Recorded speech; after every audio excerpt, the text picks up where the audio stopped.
You should tell me about your first drag show. Do you remember where it was?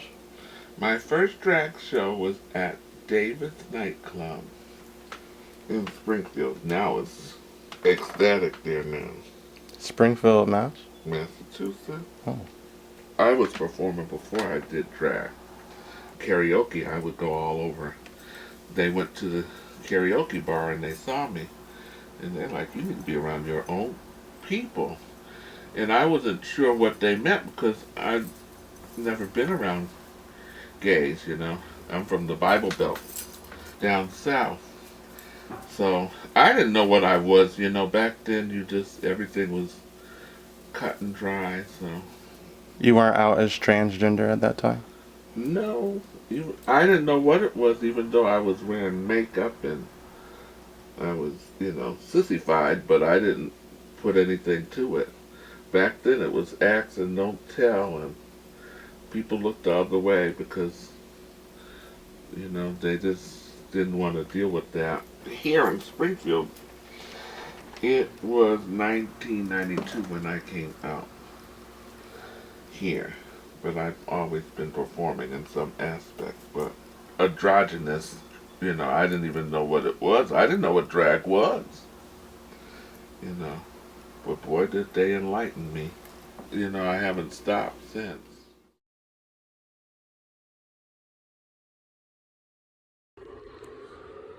Oh, so they've made a Puerto Rican version of the trans flag. I can keep this? Yeah.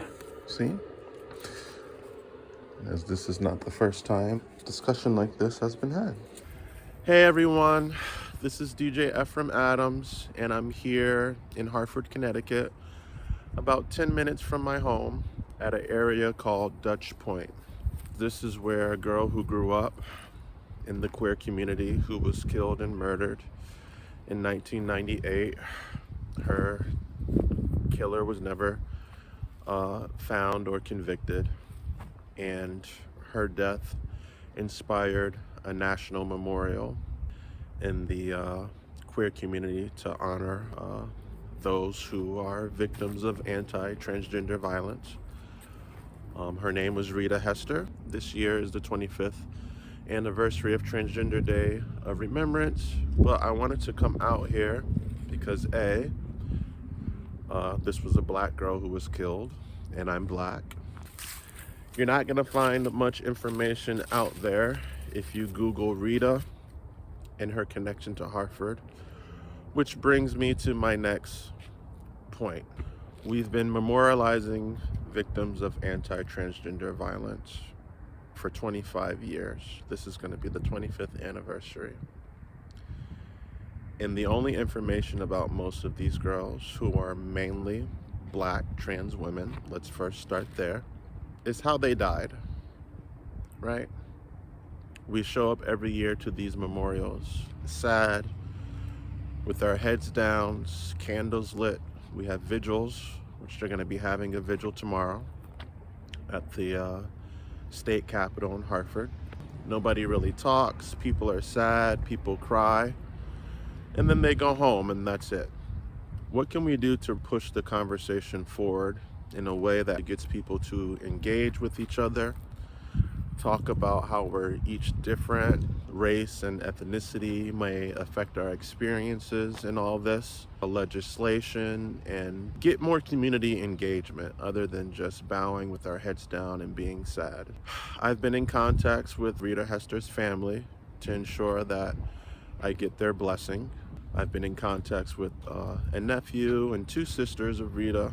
Boston is home, but this is where she grew up. This is, you know, everything about her is right here, you know?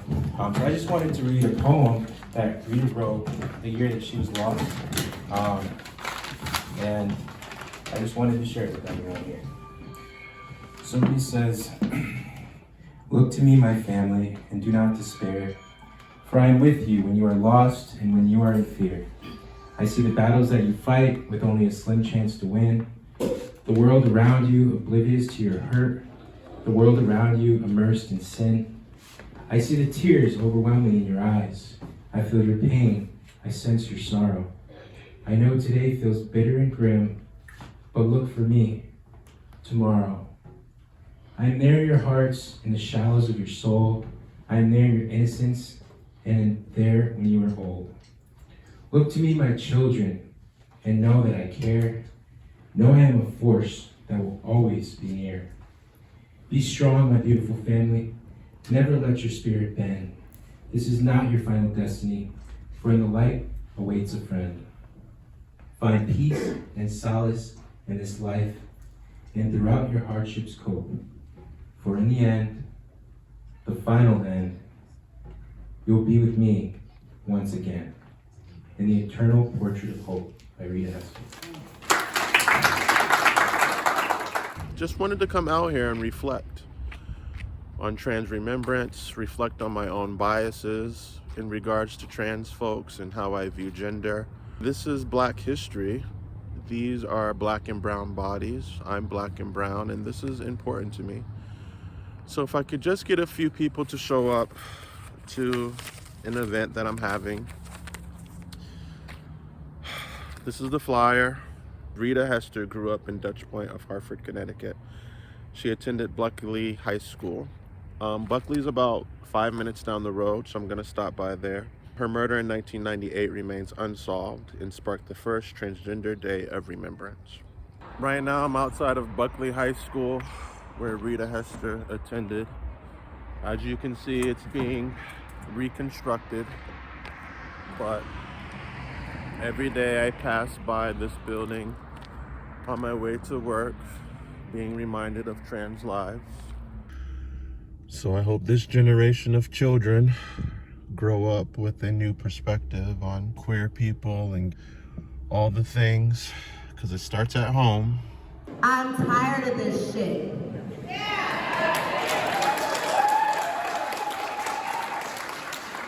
They kill our babies because they're easy.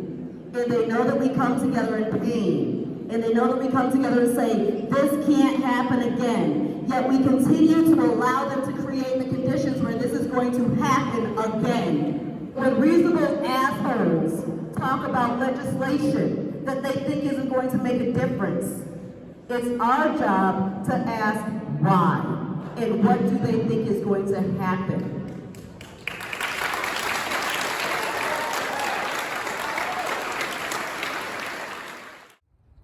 There were several girls around that period who were also being killed. I mean, if you look up some of the names, there's no information here about who these girls were, what their desires were, what their aspirations were, what, their hobbies were.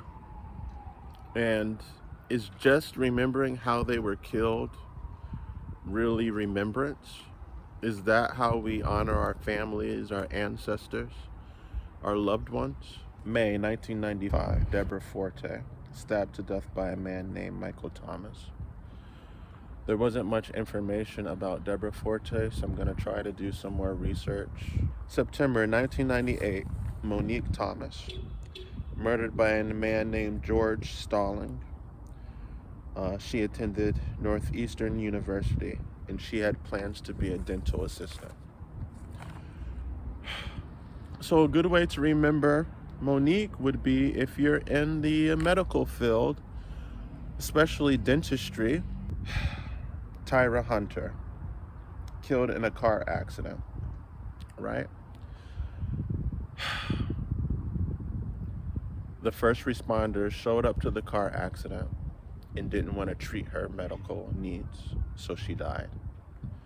The firefighter on scene was heard describing her as a nigger with a dick.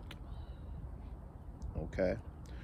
One of the ways that we can honor Tyra is the fact that Tyra was a hairdresser. She was in the cosmetic industry. So if you're in the cosmetic industry, it would be great to have you come down and do hair care. I think that would be a nice way to honor Tyra, who was killed in 1995. Okay. November 1995, Chanel Pickett. Okay.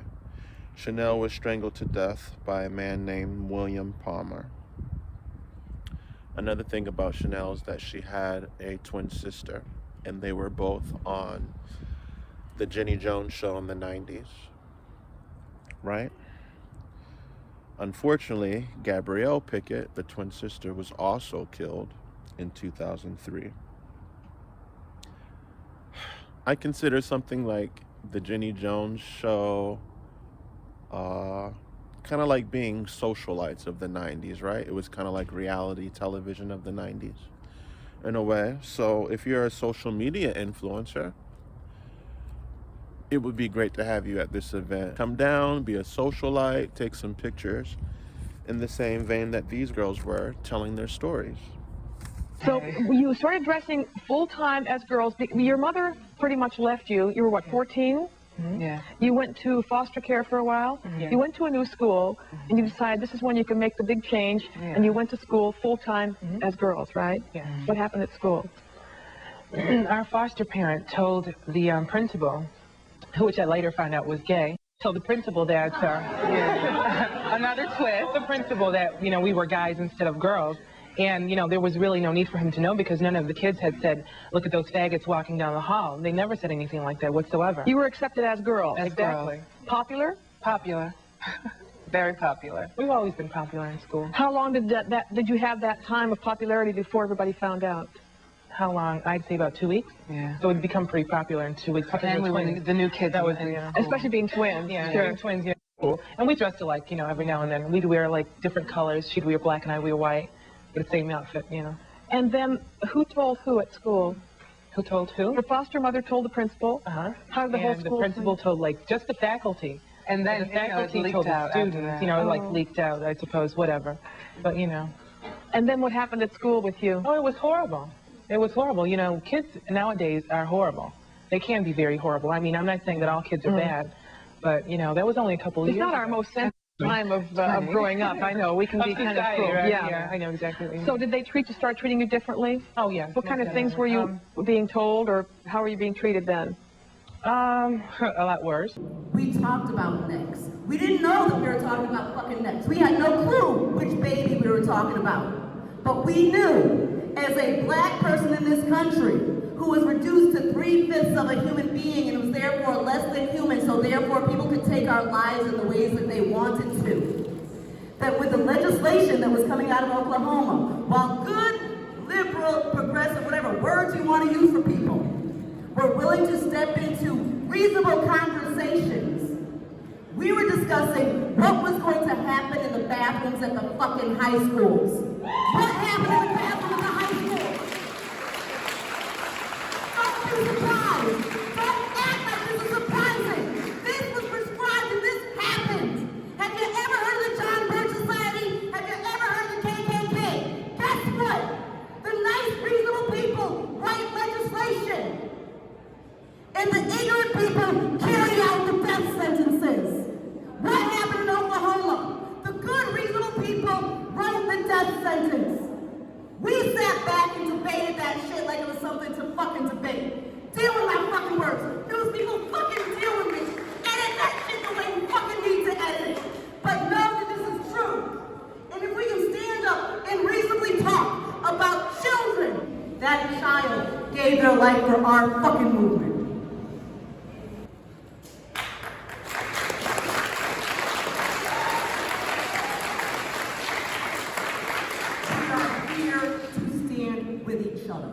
I'm looking around, you know where my strength is coming from? The eyes of the people who I love here. The eyes of the people who I stand for. My immersion into the community came from things like Jerry Springer. There's a lot of things that I've had to do some work with in regards to those experiences. I'll admit, they color my view. They do. After an interview, you're called a big black man with a dodgy wig. That is going to, like I said, that's something we can work with and talk about. And I'm excited to sit here and talk with you both and use our language to be with a proud dyke, a proud homo, and a proud tranny. Faggots unite. Thank you, thank you. Tranny is not a bad term to me, but I understand why it's a difficult term for others. We as a black community make things for us, like dyke and faggot and tranny and things. It gets Bullsdagger. corrupted by Bull them. dagger. The masses come in, they take what is ours, which is this loving camaraderie that we have amongst each other, and then they take our words and they use it against us as a form of their anti-blackness. Woke, I'm woke. thinking right now, based on what you said, Carly, like I need to go find myself some old Jerry Springer shows, some old Sally Jesse Raphael's, because like we talk about who our veterans are, right? And there were Hmm. trans women who went on shows called, Catch a Tranny, like all of that weird shit. And Hmm. those women, for whatever reason, made decisions to be on those shows, So some of it could have been self-hate, some of it could have been I need the paycheck, some of it could have been this is activism, and someday after they laugh at us like freaks at 10 a.m. in the morning, they're like, but those women did the damn thing. And that's where Hmm.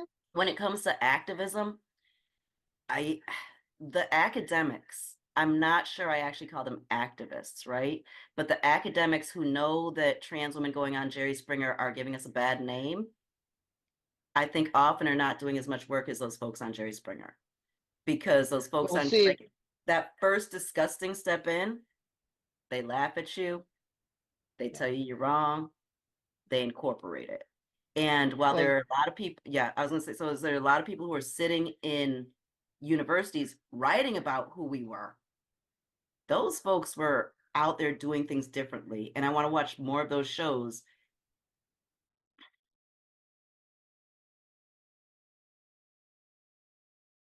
How did you get into pageantry? I found that when you work like certain places, you couldn't get bookings now unless you were a pageant girl. And I thought that was stupid. So I got into pageantry just to get bookings. And I didn't, the first time I didn't do that good. I was dead last. But heaven helped me. I didn't have an evening gown. I put a cocktail dress on. And I was dead last. And then after that, I started watching the pageantry tapes and I had to learn, just like everybody else did. And For now how sure. many titles you have? 26 titles, including one lifetime title for Miss Northampton for I think it's Miss Northampton for life, you know. And I was gonna go for a title in Virginia, but I don't think they're gonna have any pageantry first until after the new year And why is that? Tell the people why. because of the coronavirus. You know, that corona. It doesn't make sense to do it because people don't have the money. And, you know, one thing about it is with pageantry, you know, I make sure my bills are paid first, my rent and stuff. No need to have a pageantry and have an eviction notice on your door. 2, 3, 4, 5, 6, 7, 8, 9, 10, 200. 200 even? Yep, Oh, wow. I told you. Okay. Can you tell me just a little bit what it was like to be a girl of color back then? It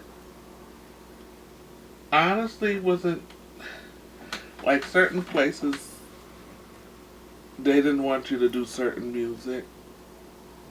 And I never understood that. They wanted me to do bubblegummy stuff, not R&B.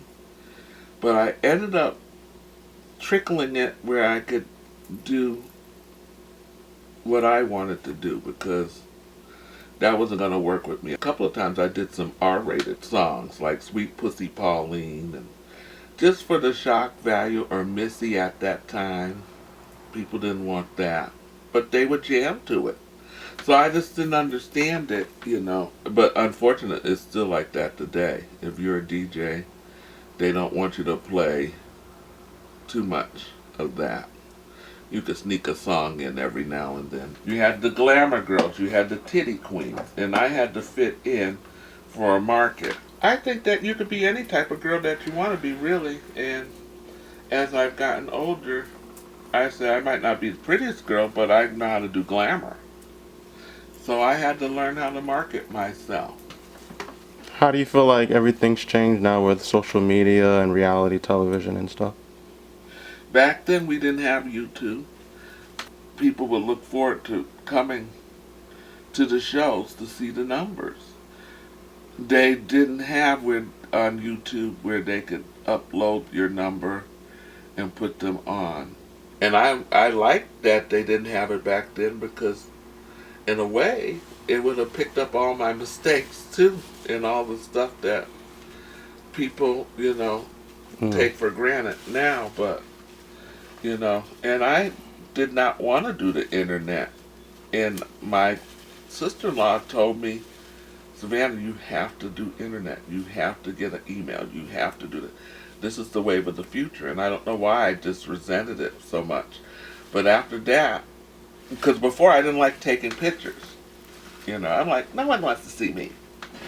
And then all of a sudden, after Facebook, I'd start an Instagram and Snapchat.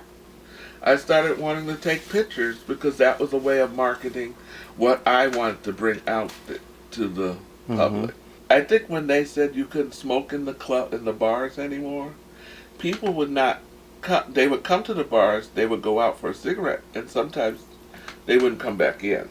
Do you think internet dating changed that as well? Yeah. I was one for the chat line. But now it's like you go on Grindr, Tinder, and it's not so much the gay people, it's straight people too. They're on Tinder as well because no one seems like they have time. You tell them you top, bottom, your measurements or what you do, and then you do it that way. But it also could be dangerous, and I've seen that as well.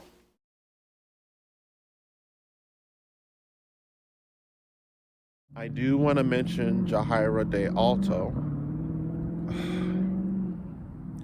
When Rita was killed in '98, Jahira was one of the girls who helped put together the original Transgender Day of Remembrance. And it's unfortunate news to discover that in May 2021, Jahira Alto was killed and murdered by a man named Marcus Chavez. So one of the co-founders of Transgender Day of Remembrance has been lost to anti-transgender violence. And here we are 25 years later, still going through the same thing. Black and brown bodies being killed and murdered. The founder of Transgender Day of Remembrance. So this has to stop. Jahira was a social worker, so if you do social work, community organizing, food share, if you're a mentor to someone, if you have kids, you raise them, if somebody looks up to you, try to be concerned, okay? If you can make it, it would be nice to see you.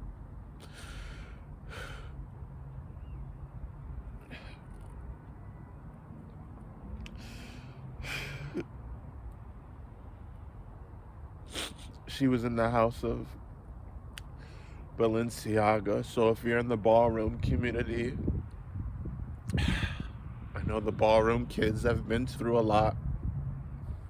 I'm not gonna sit here and cry because there's enough of that already, so this will be a celebration of life. We're gonna have art and healing, and we're gonna get together as a family. We're gonna talk about this and discuss this as to what our next plan of action is and what we need to do. The two biggest things they're looking at is affirming care and making sure that teachers can't affirm kids' pronouns and names in classrooms. They're not going to get far with them in Hartford the way Hartford is right now. But for me, if they do get into committee, if these bills get a committee hearing, you can bet your ass I will be at that committee hearing speaking. We need to let these these interest groups like Connecticut Family Institute, Focus on the Family, and all these right-wing groups know that if you try to fuck with us, we're gonna come out in force. Yeah, and we need to bring families, and we need to bring people who don't have children. Like that's incredibly important, that there are families and there are people who are there because they need to be there. The biggest legislation we need to do is get this rent capped. Yes. Get rents capped. Connecticut Light and Power is Eversource trying to raise shit off the chain. I mean, these rate increases are ridiculous, and and here's the thing: they're unnecessary. They're absolutely unnecessary. You're already making record profits. How much more money do you need to gouge people for? So to me, those are the two biggest things: handling this utilities crisis that we're having right now, and making sure that rent cap law gets passed, because landlords are running amok right now. Yeah. And that affects LGBTQ people. There's Republicans who want to get rid of that. There's a Republican who really wants to put up, I think it's Sue Hatfield, who wants to put up a law to strike down the housing discrimination ordinance, to strike down housing discrimination laws. They're not even pretending. They're not even pretending. No. And you see, I don't know if you saw what happened in Florida, but in Florida, any job that pertained to diversity, inclusion, any of that stuff was wiped out. My name's Carly Webb. Ephraim is a good friend. I see a lot of good friends here tonight. It is a blessing to have Rita Hester's family here, first and foremost. It is a blessing that you have kept her name alive and you have kept her from not being lost in time like so many of our trans siblings tend to be, whether they are killed violently, in fact, or whether they're dying the slow deaths of isolation, of legalized transphobia that we're seeing in this country right now, and dying the ugly death of families and blood casting them out. Let it be known that Rita's case is still open. After all these years, I find that to be a shame. At the same time, as we stand here tonight, as legislatures return to their duties in a month's time, there will be 390 pieces of legislation across 48 states in this country, which will make discrimination against me and mine, and by an extension, all of our LGBTQ family in this country, legal. I find that shameful. I find that shameful. I encourage everyone here tonight, vote. Not just vote, but organize. If there's someone you don't know, get a phone number. If there's someone that you haven't met, meet them. Come together. As we say in the church, let's tarry for one another, because we are going to need to in the dark times that are ahead. But you know what? Dark times never last long. Light always comes out. We've seen that as a queer family. We've seen that as a black and brown family. Hey, you know what? As a black queer person, I'm over here crying about how there's no space for me in the black church. But honestly, there's no space for anyone who doesn't act in a black way that is approved of by whiteness. And so like that was this whole place of the black church is just the new overseer and has been the new overseer. Can we repeat that for the people in the back? When I go to a lot of sites and they explain the history of Transgender Day of Remembrance, they have all this data about the trans lives that are lost, right? They have all this data about the loss of trans lives, but there's no mention that a majority, a good over 50% of the victims are black bodies. So they essentially have all this data to receive donations to their site and how you can support, but you totally erase the part about how these are mainly black and brown victims. And I've seen this kind of gentrification of our history before. I don't know if you all remember Pulse nightclub, the shooting in Orlando, Pulse Orlando, and how tragic that was, and how media outlets kind of breezed over the fact that a majority of the victims, over 80% of the victims, were Latinos and Hispanics. Puerto Rican trans pride Right. flag. Okay. And what do you think of that? Absolutely. Why not? Because there's trans people in Boricua, so absolutely. Right. Okay. So here's the one that I made. There's an art piece in here, by the way. Yeah, I Like- see that. That's Tia's. Right, Tia Lynn, also known as Miss Bubblicious. Bubblicious. Right, so she's gonna have that in our art Mhm. show. Okay, so here it is. This is the one I designed, if you want to turn it around so you can see the Yeah, color. and it's like it just puts blackness at the center of it, pointing in, and I don't see why not. So absolutely, Right. You like it? I'm totally fine with it. Yes. We get the message. It's not watering down things. I don't think it's watering down things at all. And as much as people don't like to see the world change to become a better place, I would dare say, if you're a traditionalist, if you're a conservative, they want the status quo to remain. And if society is supposed to be moving forward, then things have to change. Manifest destiny. I'm gonna tell the folks your name. My name is Shams, also known as Layla Alfwa Layla. I'm a local drag performer here in New Haven and have been doing it for now probably like 20 odd years. Icon, legend.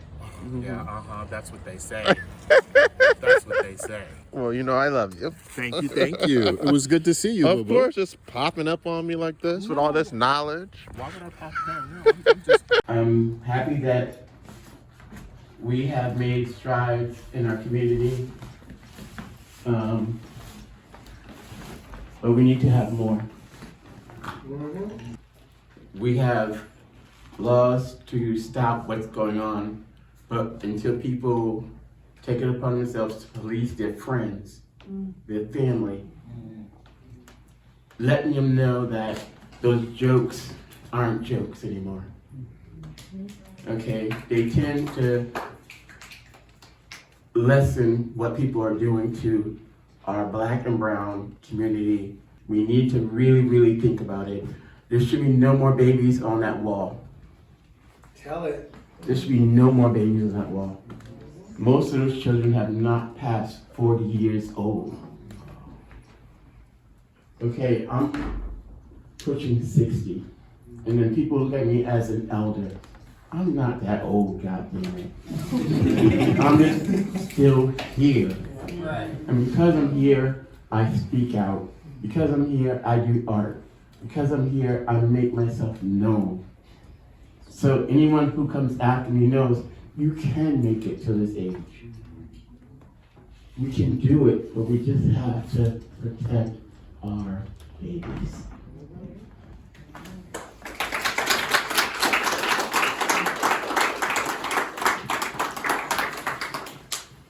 Thank you, Bubblicious.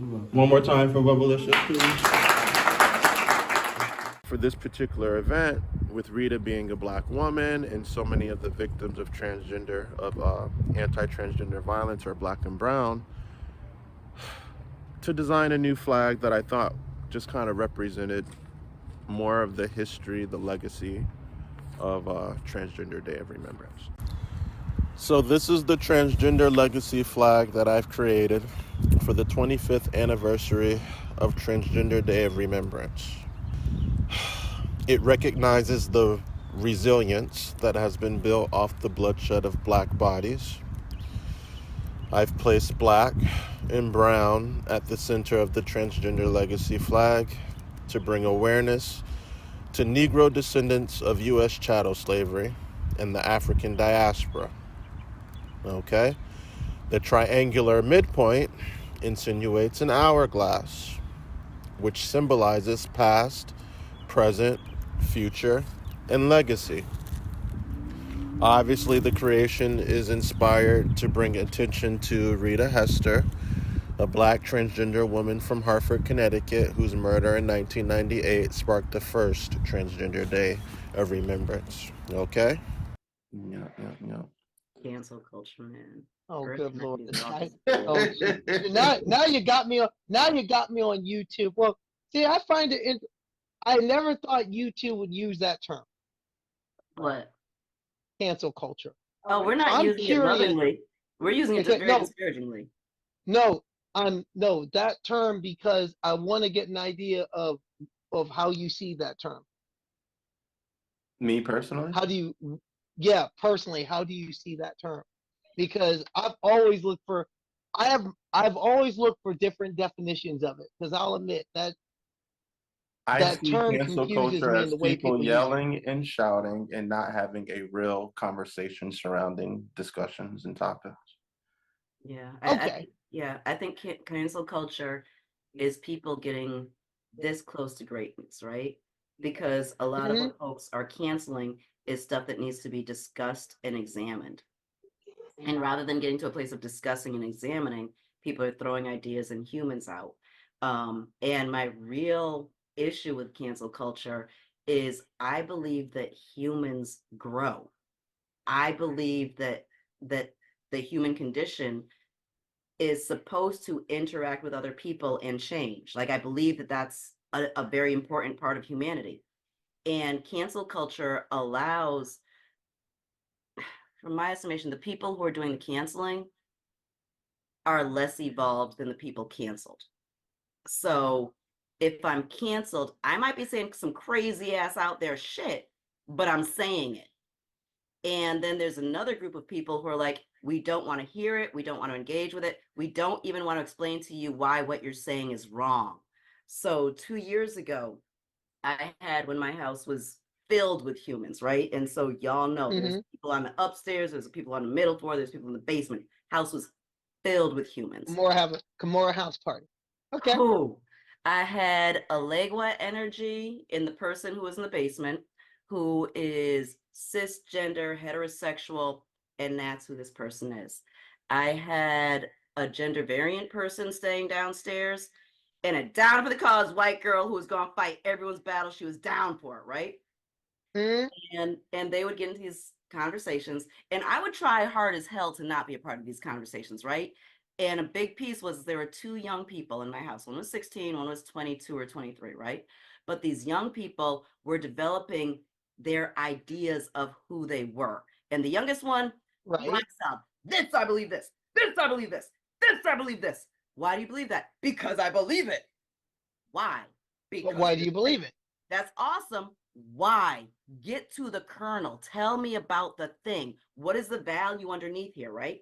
And so this person, there's one night I was in bed, and this person was asking them about, and it might have been something as trite as pronouns, right? Like it was not a big deal, but it's something like, but why is that important?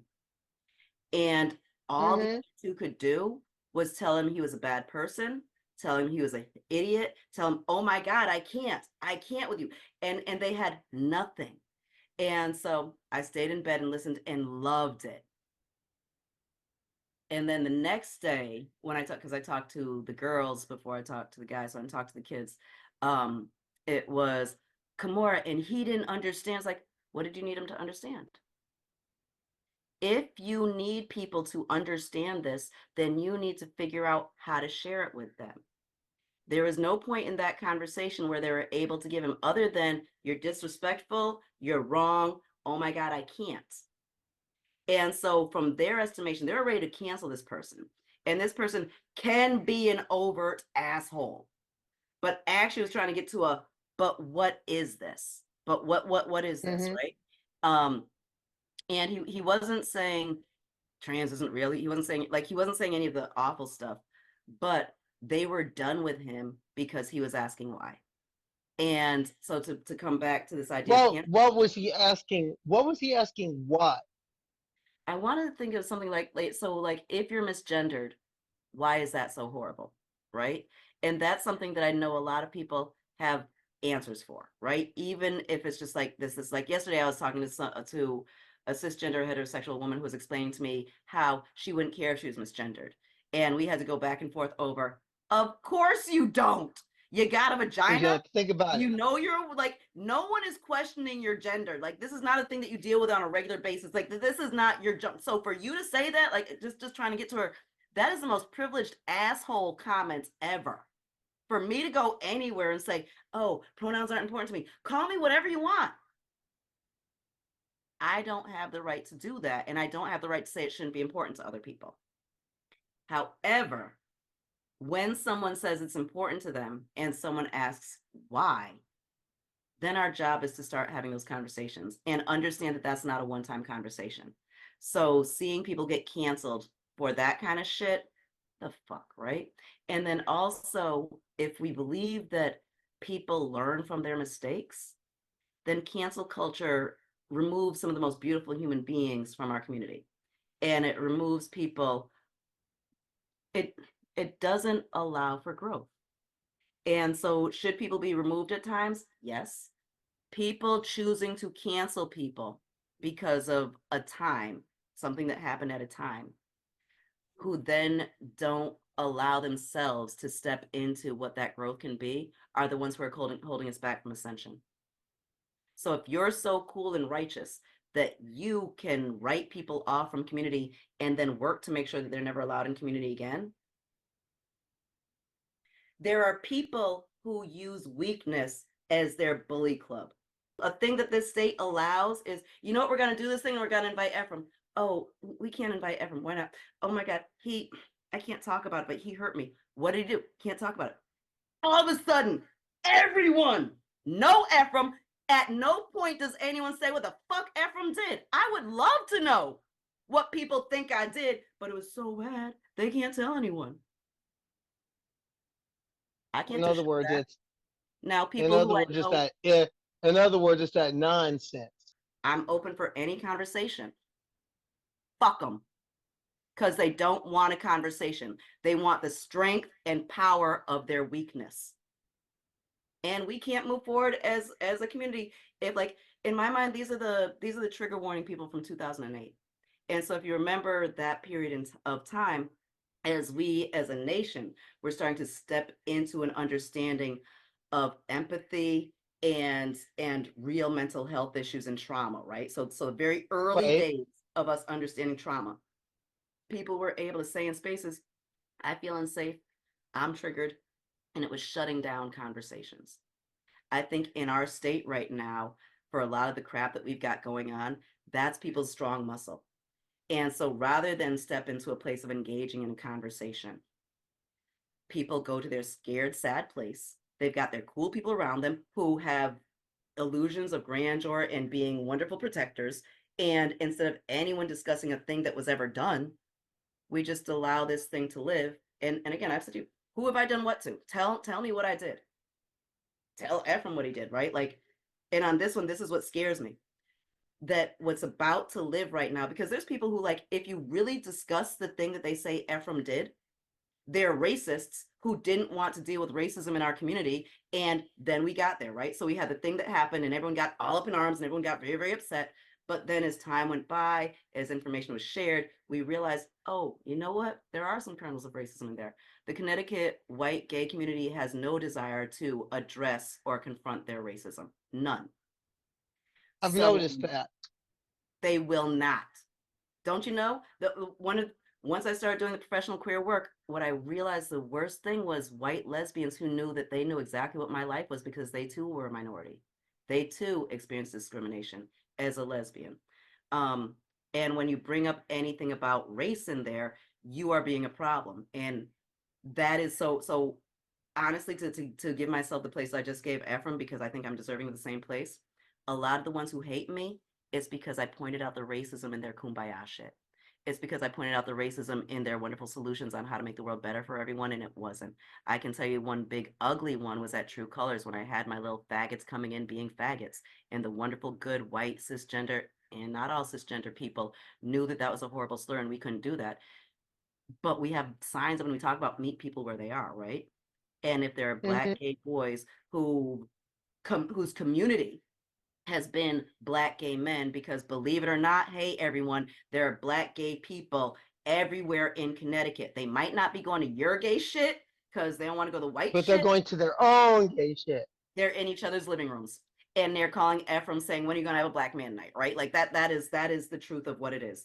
But this is upsetting to a lot of folks here. So there's got to be a reason to destroy. What I'm really scared about is what's going to live out there is that Ephraim misgendered a trans woman. White trans folks who need to be offended and have it out for Ephraim are not going to tell you the full story. So Ephraim, can you share? Okay, so I'll actually reframe this narrative and say that I All right. misgender people all the time, not on purpose, but I misgender people all the time, right? And there needs to be a conversation around the realities of purposely going out of your way to misgender someone versus the slip up in a casual conversation, correct? I'd My agree with friend was that. telling me, Hey. this is a good example, my friend was telling me that they were in a grocery store and they said either they bumped into someone and said either excuse me miss or excuse me ma'am or excuse me sir or whatever, out of common human habit. And the person responded and said, yelled and screamed that you're misgendering me, that no one in this store better not disrespect me, I don't have time for this, etc., etc. There was no, hi, my name is so-and-so, and my pronouns are this list of pronouns. There was no introduction to this stranger who is supposed to automatically know what this person's pronouns were. There was no set of template, no anything. This person was so centered on themselves that the world revolved around them that they expected the world to automatically know what their pronouns were.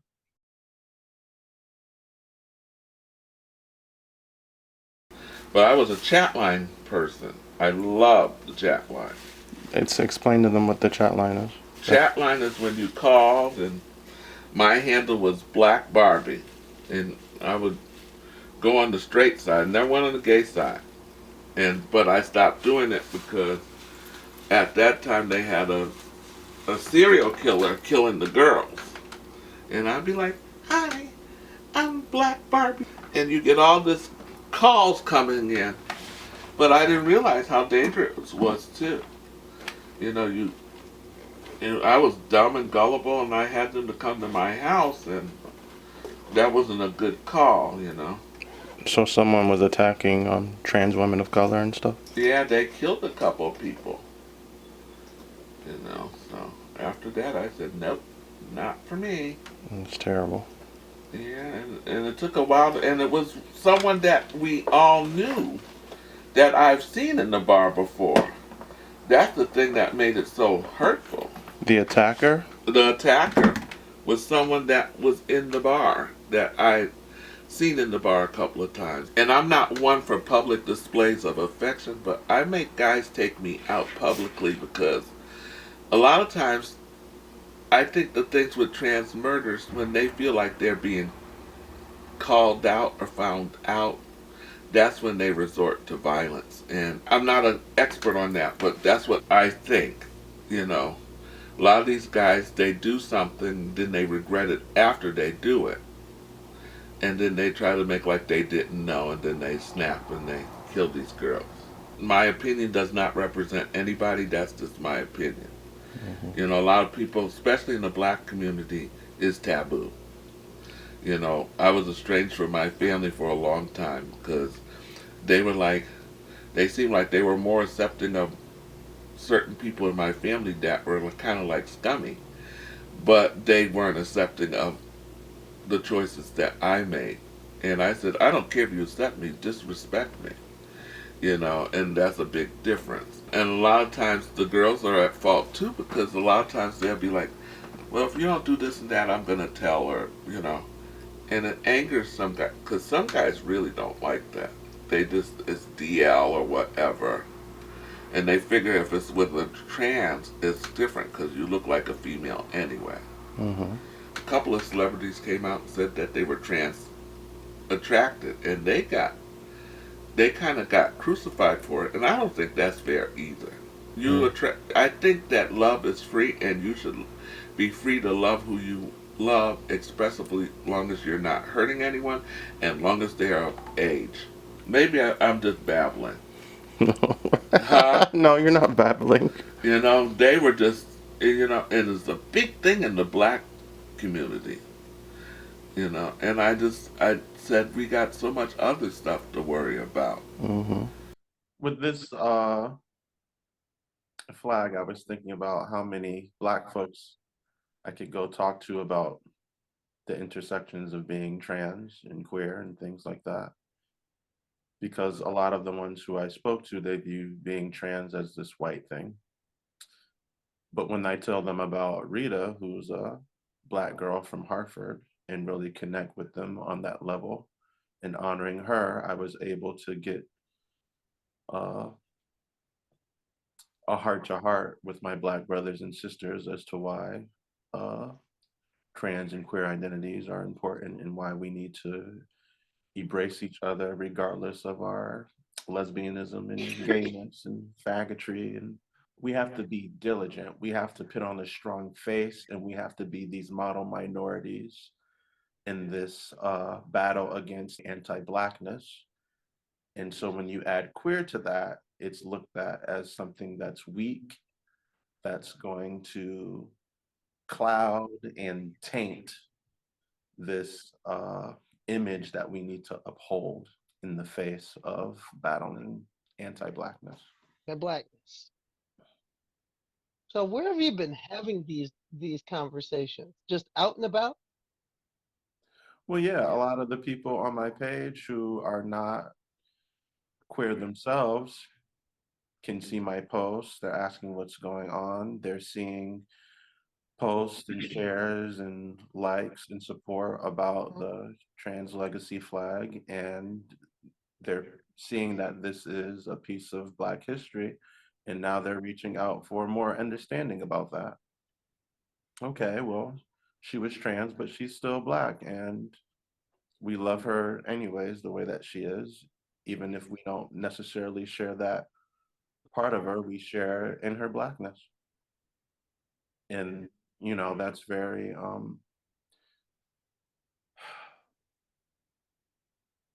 it's a start. This is the community room of Dutch Point, and I tried to reserve this room. COVID was 3 years ago, right? So this building should be open to the residents of Dutch Point already, right? Because this is where people have baby showers and birthday parties, and use the space for family reunions and all that good stuff. So it's still closed, and a resident on social media posted that management has been giving her the runaround when she asked about having the space reopened. So I suspect that they're using COVID as an excuse to not engage with the community here in Dutch Point. I can't confirm that because I have not spoken to management myself, but here's a sign that says community center closed to residents per CDC safety guidelines. I couldn't get this building, so we're gonna be across the street. It's gonna be at 12 Charter Oak Place in Hartford, where we're gonna have a celebration of life, which is gonna be an illuminated art show, 90s music. I figured 90s music because that's the era in which a lot of these girls lived through. So that was the soundtrack to their lives. We're gonna be having a potluck because I need people to engage, talk, and speak to each other over dinner, not sit silently with our heads down, not engaging, not having the important conversations that need to be had. We're gonna obviously have an hour for words of remembrance, where people can talk, express their feelings. Okay, now I'm in Bridgeport, Connecticut, to meet with an amazing queer artist to pick up some art. The one and only, the fabulous Mr. Ricky Mestra. So I'm gonna go inside to his studio and see what type of trans-related art, first and foremost, that we can get to display for Transgender Day of Remembrance. She's a trans woman, Right. giving her bathroom problems. Right, so you see all the hands over here with their Facebook because everybody was pretty much recording it instead of helping her out after she was getting like harassed by the people. I'll have to look into the story a little bit more, but apparently somehow I think she was beaten and ultimately killed. And this was a tribute piece from, who was Dominica's? My God, in Puerto Rico. Oh, very nice. This is a tribute piece for her. And what's her name? Do you remember? Her name is Alexa. Alexa. Okay. And this piece, really quick, was created during the time that there was a ban on transgender people in the military. So I pretty much drew all these military-looking figures. Redid the American flag using the trans colors, and even the uniforms reflect the trans color. And even the stars were more, instead of stars, you got like the transgender symbol. And that's what we did. Very nice. Very nice. Okay. There's two more here. Oh, okay. And on the side here, this is one of my first transgender pieces with an actual transgender model. Basically, my thought was the idea that transgender people are, you know, just from my understanding, because clearly I'm not transgender, so you just have to kind of like listen and understand what it is that they tell you.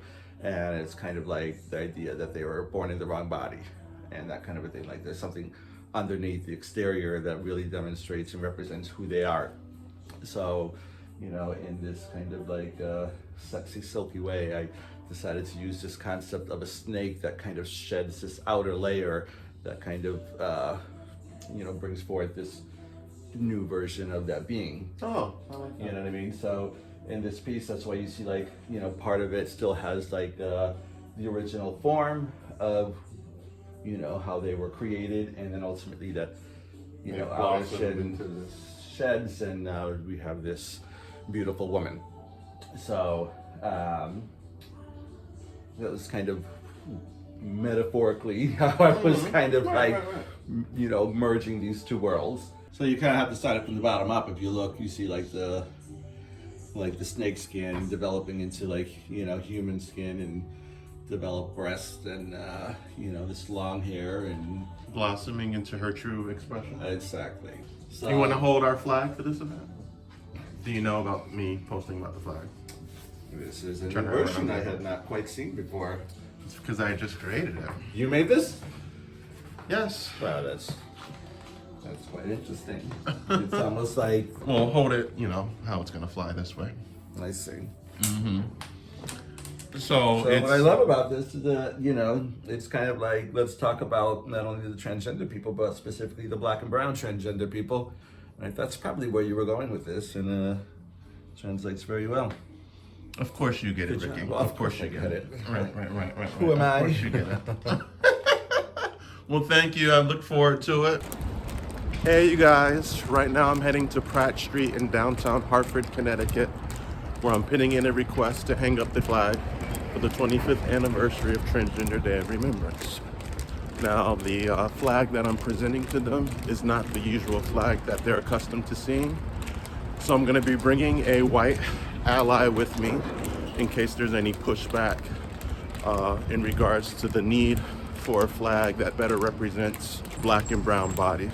The ally I'm bringing with me is Jennifer Carpenter, a white woman who's going to help me in anchoring what we're trying to achieve. So here I am, Pratt Street. I'm excited. You know, this is just something to push the conversation forward. It's been 25 years and the murder of trans women, especially black and brown bodies, is still a thing. This is Black history, this is Hartford history. This is something that how we honor our ancestors and those who unfortunate loss has paved the way for our rights today. Hi, I'm here with Jennifer and Jordan. Okay, we're gonna work this out and see what happens, right? It's gonna be great. All right. Oh, I love this. Okay. We don't Oh, good. I have so many different ones, but this one is new to me. I love it. Holding No, it? not at all. You said you've never seen this one. I haven't ever seen this one. It's gorgeous. Well, it's because I just designed it. Well, I love it. It's beautiful. The black I lives love this. and brown bodies that have brought so much resilience to the movement. This is amazing. I love it. We thought, you know what? This is a moment. This is a learning experience for us. They don't know why we're doing this. Like, we have not communicated properly why we put up these flags. So we started making sure that they all had the education. So we had an ambassador meeting where we went through and let them know the meaning of every single flag that they were putting up, so that if people had questions, they could answer them, so that they had a resource guide on hand. And then, because we can't tell people what to believe, we wanted to make sure that they understood what the general, more sort of scientific and worldview about gender and sexual expression was. So we added those in the back, just how different global institutions and organizations outside of the United States were defining gender and sexual orientation. Gotcha. Well, what's important about this flag, and particularly to the city of Hartford, is that the girl who actually inspired Transgender Day of Remembrance lived in Hartford. She attended Buckley High School. She's a black trans woman who was killed out in Massachusetts. A lot of people don't know that information due to like marginalization within the community. So this is a direct link to Hartford's history and Transgender Day of Remembrance, which is why it's also essentially important. Okay, it's not like we live in Arkansas or Hawaii. We live in Hartford, where this girl was raised. This girl attended school. She had passions and aspirations and desires to succeed in life, and she was killed. And Hartford specifically should definitely honor what has happened and have those conversations. Right. So And I think that, and if I can just respond, and you can, keep recording or not. I was not aware of Hartford's tie. So the fact that we are able to do something like this and to work with you and to support your efforts, so that people do understand what Hartford's role is in this particular movement, I think that is very important. Oh, thank you very much. Thank you And I very appreciate you all listening and hearing me out. Good All stuff. right, ladies. Thank you. Thank you, Ephraim. Thank you. All right. Whew. Well, I'm relieved that went well. The flags are going to be flying, and hopefully people embrace it, in a way that's healthy, not too much pushback, because you know how folks get about anti-blackness. And hopefully there won't be too much pushback, and more color, more pride. I would like to see the lesbians get a little bit more. Even though I noticed that the lesbian women usually don't party that late, but we have to include everybody, the lesbians, the leather people. I think they're excluded in this area as well. But like I said, a lot of times people do try to exclude the trans because they feel like, oh, well, you're just a titty queen or this and that. All right. Let me flip it over. Okay. I'm here with a fabulous artist, and go. No, just AG now. Oh, it's just AG now? Yeah, man. All right, what am I looking at here? Oh. What? We are looking at beautiful, melanated men loving each other. Well, thank you. Thank you for time this and piece. space. Yeah, no doubt. Honor. That's so good. Oh, thank you. No doubt. I'm just gonna put that graciously here. Yeah. Now, you want to react to this for me? Do you know what this is? Okay, this is a flag. Are we? Sorry, excuse me. Are we pan? Are we trans? I think we're trans. But what's different about it? Did they just now add the brown and the black? I added it. Oh, you added it. You Let's said go. just now. Man, because you know what they did to the pride too. I was like, thank you. Like, Gotcha. Oh, well then, thank you. What do you think of that? Black lives being centered from all the violence and things that we've been facing? I think people like to shy away from the truth, and I think I'm tired of that. And I think I love you a lot for everything that you do. Like, seriously. Make things be heard, yo. We gotta talk about it. Yeah, put it in the flag. Why is it not? Right. Who's it affecting? Right. Let's be specific, right? That's awesome. All right, well, thank you, thank you. I look forward to including your work Thank you. in the art gallery. This was very light. Hey.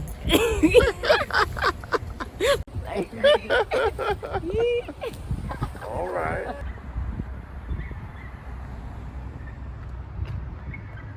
Okay, so this is the mansion.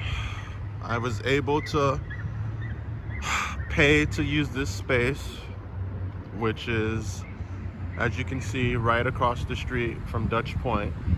So we're not too far off from where we want to be. We're still essentially in the proximity to where Rita Hester grew up. So this is the mansion. Luckily, I had some allies who I was able to pull some strings with and get this spot reserved, where we're going to be having our illuminated art gallery, potluck dinner, words of remembrance, music. I'm going to be, donating my time to DJ and all the things. So this is it, 12 Charter Oak, also known as the Wholeness House. So, had to pay, but we want to ensure that this event is Black led for all the very important reasons. Right now I'm passing by City Hall in Hartford. The offices of Luke Bronin said that they couldn't hang up the transgender flag because it's not government mandated or state mandated. I don't pick and choose our battles right now. So the flag's actually going to be hanging up here. We're going to pass Pratt Street, which is supposed to be Hartford's entertainment district, and kind of like a little Times Square where it's blocked off and there's tables and restaurants over there if you want to eat and set up. A lot of events take place over there. We've had Pride on Pratt Street in the past. So since City Hall couldn't get it together, we're gonna get the flag raised on Pratt Street. Well, and you'll get to see a little bit of that coming up, because in the end, no one's gonna document our history except us. No one's going to pick us up except us. No one's coming to save us. If we don't put in the work, it doesn't get done. It doesn't get completed. Can I share a flag I made with you? Sure. Yeah. I'm recording though. Yeah, that's fine. Oh, okay. Maybe I get your opinion on this. You made this? Yeah, I designed it the other day because we're having a Transgender Day of Remembrance event. So Rita Hester, one of the girls that Trans Remembrance is built off of, Yeah. she lived in Hartford in Dutch Point. Okay. And she attended Buckley High School. And, she's a black trans woman, so we just wanted to make sure that that stayed the focus. Yeah, I love of this. what's going on. And these pointing into it, yeah. And put the black and brown at the center to center their lives. Yeah. And then it creates like this kind of hourglass shape. Yes, I see it. Yeah. Right. So, legacy, past and present and future and stuff like that. Yeah, this is cool. I love this. Right. This is great. And your name? I'm Juan Carlos. Right. Here at New Haven Pride Center. Thank you, Juan. You're welcome. Oh, why don't you open that up and tell me what your thoughts on that is? Mm-hmm. Oh shoot! I've never seen this. I love it. I've never seen this. That's because I made it the other day. I was gonna say, did you make this? Mm-hmm. Oh my god, you should make more. You should sell them. Well, we'll print some more. Yeah, this is great. Right. I don't know if you know about Trans Remembrance, but one of the girls who inspired it, Rita Hester. Yes. She grew up in Hartford. No way. Yeah, and she attended Buckley. No way. Right, so since it's the 25th anniversary, we're gonna do more of a tribute. So we figured we'd make a specific flag you know. Yo, my black and brown trans folks. That's what I'm Mhm. saying. This is beautiful. Yeah, I yeah, need yeah. that flag. I was You gonna know, say, and we it's gotta not put too. We gotta put one up at the Pride Center. Yeah. Oh, well, maybe I'll just drop one off to you all. Yeah, we can put one up, Yes. especially for like this month and this week. Mhm. We can put it up. So isn't that this connection Connecticut has? Yeah. Right. But nobody really knows because, you know, the marginalization. People don't realize that there's a lot of historic movements that Mhm. have happened here in Connecticut. It sucks because it's behind tragedy, but, you know. So hopefully that'll push the conversation forward a little bit so we don't lose the history. This needs to be added. Yes. Oh, Because yeah. when we think about like black and brown trans bodies, so like, nah, we need our own flag. We can put it up. You know, this is not the first time, clearly, that this has been done. Guys, so you got the Philly Yes, got the feeling as over to there. when they had their little incident in Philly, so. Gotcha. Well, thank Philly you. used to be my home. Your name, just so I can. Oh, Timo. Mm-hmm. They, she. Name. Laura, she, they. And we're from the New Haven Pride Center, y'all. Oh, thank you. Well, thank you all. Appreciate that little reaction. Absolutely.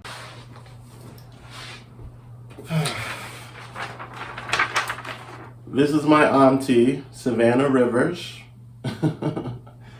We met about 10 years ago at a gay bar, and over the years we became chosen family. The reason we became close is because just because it's a queer space doesn't always mean that black people are welcome. So we became friends over time, and she is a mentor of mine, and she has inspired me a lot. So it hurts me to say that back in November of 2023, Savannah was in a fatal car accident, and she never got the opportunity to see the transgender legacy flag that I was working on at the time. I'm thankful that Savannah wasn't lost to murder, because that could have been her story. But I did lose Savannah to anti-trans sentiment and anti-trans violence in a different way in the queer community and in the black community. It's something that we call cultural genocide. Savannah was from the Bible Belt in the South, and she was buried as a man. I attended the funeral, and had to sit there because there was nothing that I could legally do. So Savannah didn't have a will,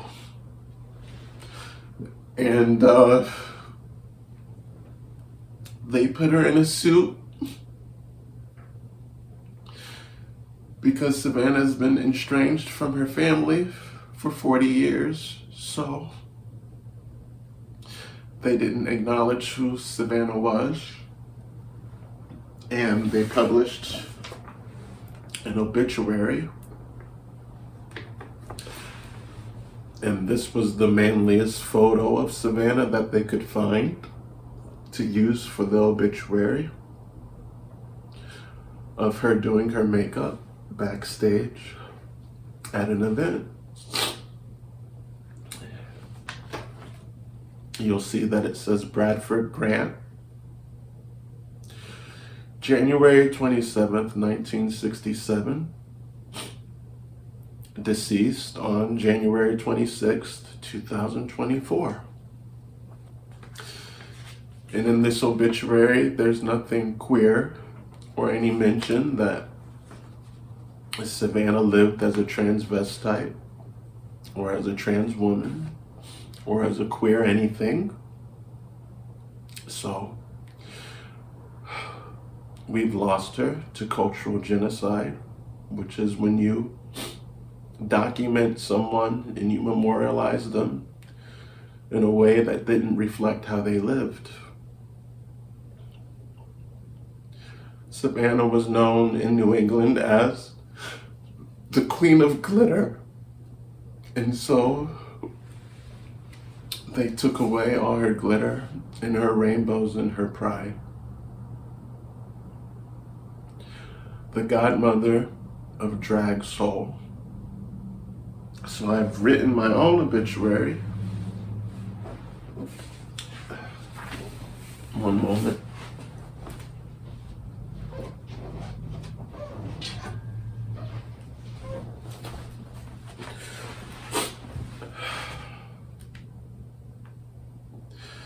Because if no one's going to support us, but us. And so now it's my responsibility to do it.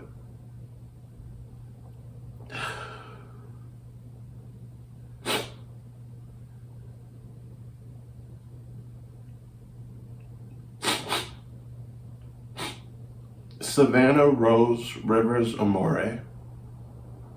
Savannah, assigned Bradford Grant at birth. Sex, male. Gender, woman. Lived unapologetically as a transvestite of her generation, a trans woman who dedicated herself to the craft of drag, advocacy, and dismantled barriers, long before terms like transgender were in modern use. She brought light, was intelligent and comedic. A recurring joke Savannah said to me was that one day she'll find a nice man to buy her breasts. In the 90s, she featured on the,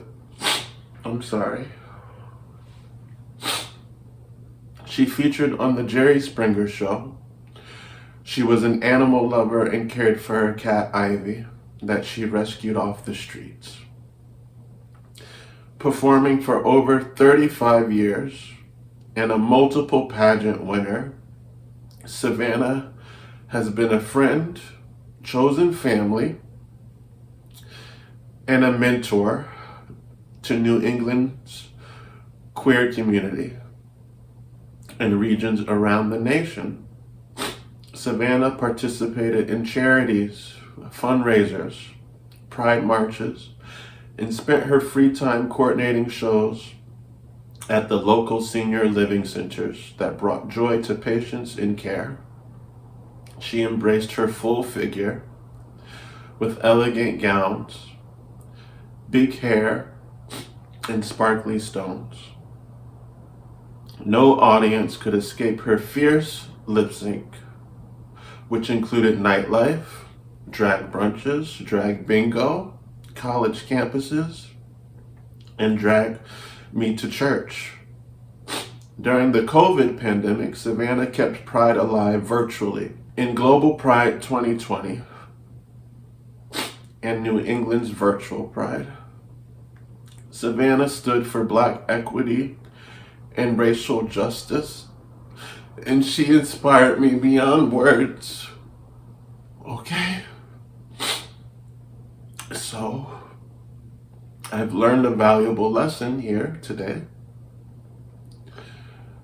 that it's my responsibility to have a will for myself, and at the next event for Trans Remembrance, I would like to get law professionals together to help my community take the next steps in doing what we need to do so that this doesn't continue to happen. My name is Ephraim J. Adamz, and I'm a faggot, and a sissy, and a homo, and a fairy, and a Negro, and I'm proud. Right now, there's discourse in my community surrounding the transgender legacy flag. But I'm an experiential artist. So if your response is to tone police me, You all can go fuck yourselves.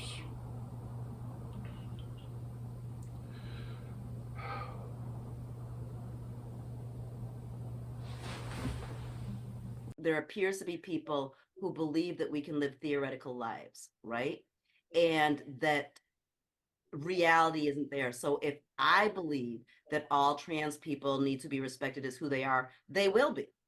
And so, like, I believe that there are people who can't fathom, and I'm going to say white people. I'm not talking about, so if someone says my family because they're Polish, you're not fucking white. I'm not talking about you. If someone says my family's exactly the same because we're Italian, I got you. I'm not talking about ethnic people. I'm talking about this whiteness that ends up coming over and covering everything and everyone choosing to be a part of this thing, right? And melanated people, I think, get that life is messy and it's going to be messy. And nothing about Savannah's funeral was going to be beautiful for anyone. Like, from their family's point of view, and I'm in no way saying, hey, let's understand this and feel good about this, right? But I'm saying that this was going to be a very ugly, intense moment for everyone. You've got a family that's many states away that is doing everything in their power to pretend that what happened didn't happen. That what is isn't, right? Which is sick and disgusting. And we've got to figure out how to navigate that. And if you believe, like, if you have a spirituality that tells you that a home going is an important thing and an important process of going from this realm to the next realm, then you got to figure out how to navigate that in some type of way that is respectful and allows a soul to pass through, right? With all of the extra shit. Like, can we think of, like, and I know we've talked about, like, how do we honor Savannah's soul forever? Like later on when it's time, how do we do that? Adding in this piece of, I think it's a lot of people's fear. After I die, then what? I'm allowed to live my life, then what?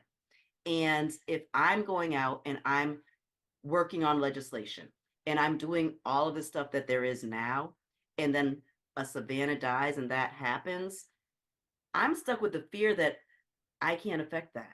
I can't address that, right? Like, that's a thing. So we go try to find other problems there because we can't accept that you can't do something about that, right? So we can, going forward, we can create our wills, we can do this. There's always going to be people who what happened to Savannah is that's always going to happen. So we've got to figure out how to navigate that and how to navigate a really ugly situation in the best way possible without causing more harm. Well, I'm still planning on honoring Savannah. I know Pride this year is gonna, or our Pride is gonna be for her, but what do you have planned? Because, you know, I'm lucky to have captured some of her life on film. So I have the responsibility carrying this footage to put it together and out in the world so that people can know who this person was. I forgot his name. He's married to Gabrielle Union, and his son came out as trans, 12 years old. And they supported it. I don't know how I feel about that, but at least they're supporting it, where they're cutting down the risk of this person trying to commit suicide. You got the people that saying, well, that's too young, and it's just a phase. But, you know, to me, you can't say that, because from the time I was 7 or 8 years old, I knew what I wanted to do. I knew when lip syncing in the mirror to Diana Ross with a towel on my head. But I didn't know how to put it to you know, because I didn't see people like that. You know, and once you identify with it, it's different.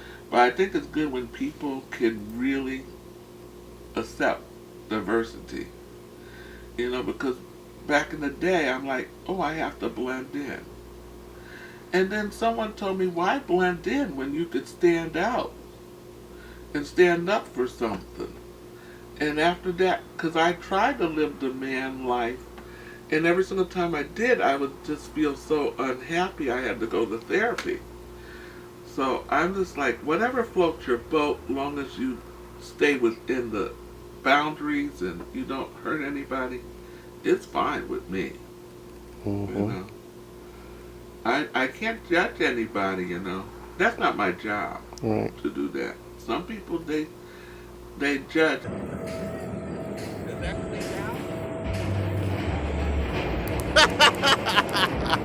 Why you gotta make a scene?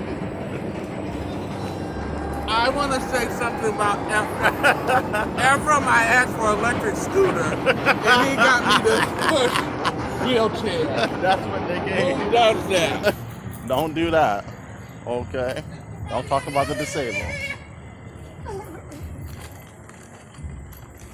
You asked for something to scoot you in, so that's what we did. That's as useless as a milk bucket under a bull. You know, and I said, God made us, so he knew what he was doing. I said, I feel like I'm just too fabulous to be in one gender. Yes, I do. I'm too fabulous to be in one gender, baby. People think that I know what I'm doing and that I'm this strong person, but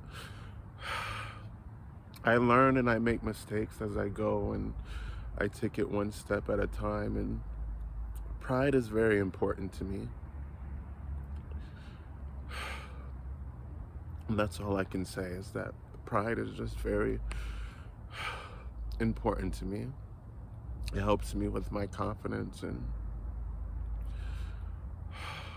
these people are family, you know, so I don't know them, but they're family, they're royalty. And people died. Generations of people have died so that I can stand out here and do what I attempt to do. I struggled a lot because this is still someone's family. These are people who are still living, the relatives of this person who was killed. Her murder was never solved. You know, so that's a lot to deal with as a family, sensationalism. And then there's the other side to it where, like, I didn't know who Martin Luther King was, but his story inspires me. I didn't know Sylvia Rivera or Marsha P. Johnson. I wasn't at the Stonewall riots, and those were tragedies, but those stories inspired me growing up. These factual stories and these instances throughout history, how will they impact the next generation of queer folks on the come up, like me, who read about Stonewall, who read about Compton Cafeteria, who,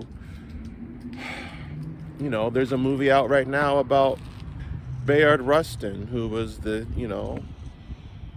queer person in the background to Martin Luther King. For those who know me, I don't expect you to always agree with my methods, you know. But if you could just come and show a little bit of support for my people, that would just mean a lot. Well,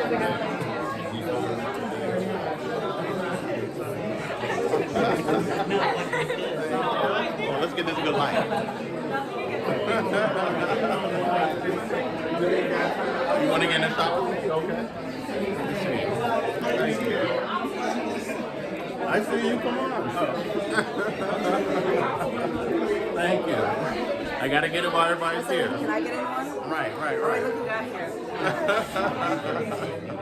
Beautiful. Thank you. Have you had any more bids on? Fellas, do you mind?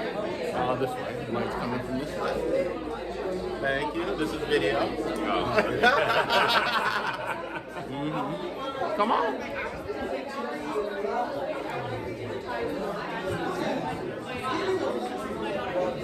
Thank you. Let me just come on out here. I'm coming. Okay. You don't mind, do you? Okay. Gotcha. Ain't your birthday coming around again? Oh, in April. It seemed longer ago than that. Gotcha. Yes, I am. Hello. Hey, what's going on? Thanks for coming. Oh, on camera? You remember Mia? Of course. Thank you. That's my pleasure. Fabulous. Fabulous. Look at I feel like I'm at the polo club. All right. Hey! All right, Sheila. Leaving that out. I know she's not that club. Hi, Polo. I'm glad you could come. I'm glad I made it. Ah, it is. You know what I went through to get here. Oh, good. Well, your art looks great. Your art looks amazing. What's going on? Hi. Thanks for coming. Thanks for having us. Bubbles, look out. I'm going. I want to get There's like 20. Maybe I was click.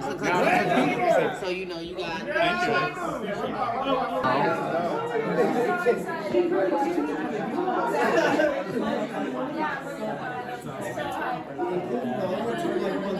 Me, auntie.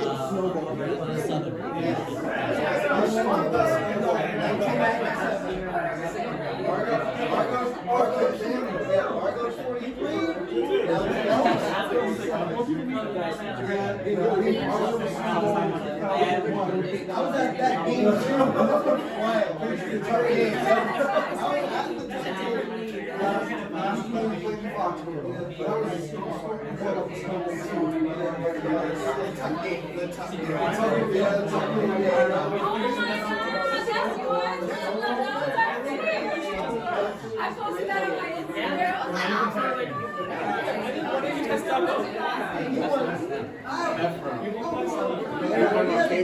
on my The newspaper?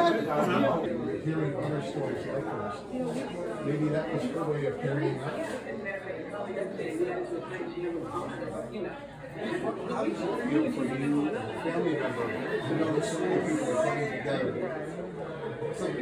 Recognize your sister, remember your sister, and others that went through the struggles of show. I have no idea what it is.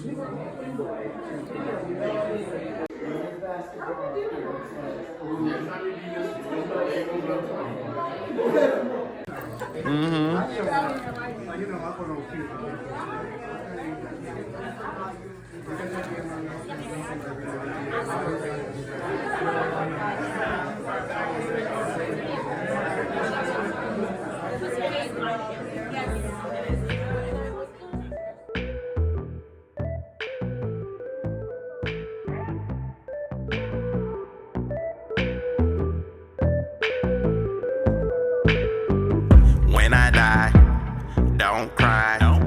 Pour a shot, have a drink one time. Put your hands in the air. When the beat drops, you know I'm there. Turn it up, turn the music up. Turn me up. Remember all the times I didn't give a fuck. So live it up, club hopping, live it up. We be popping. I don't wanna hear you arguing. I wanna see my people making plates. I don't wanna see you spreading hate. I wanna see my people celebrate. It's a day of remembrance. What's up? All the good times was a vibe. Raise your hands high, lighters in the sky. It's a day of remembrance. Turn up. It's a day of remembrance. What's up? All the good times was a vibe. Raise your hands high, lighters in the sky. It's a day of remembrance. I'm still here by your side. It's alright, not goodbye. Don't fight, be nice. Show love, hug twice. Don't worry about the outside. Who we are is in the heart and in the mind. Even in a world of hating, just know you're meant for great things. That's right. I don't wanna see you throwing disses. I wanna see my people blowing kisses. I wanna see the positivity, the same way you motivated me. It's a day of remembrance. All the good times was a vibe. Raise your hands high, lighters in the sky. It's a day of remembrance.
I'm talking charities. Show the world the best of me. Okay, let's learn our history. Oh yeah, art and creativity.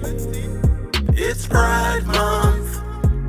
Pride Month. Ayo, register people to vote. Go vote. Decorate our own float. Let's go. Design our own signs. I got mine. We're gonna march in big lines. That's right. We're gonna raise the roof for this town. Real loud. With all the different pronouns. Get wild. It's Pride Month. Pride Month.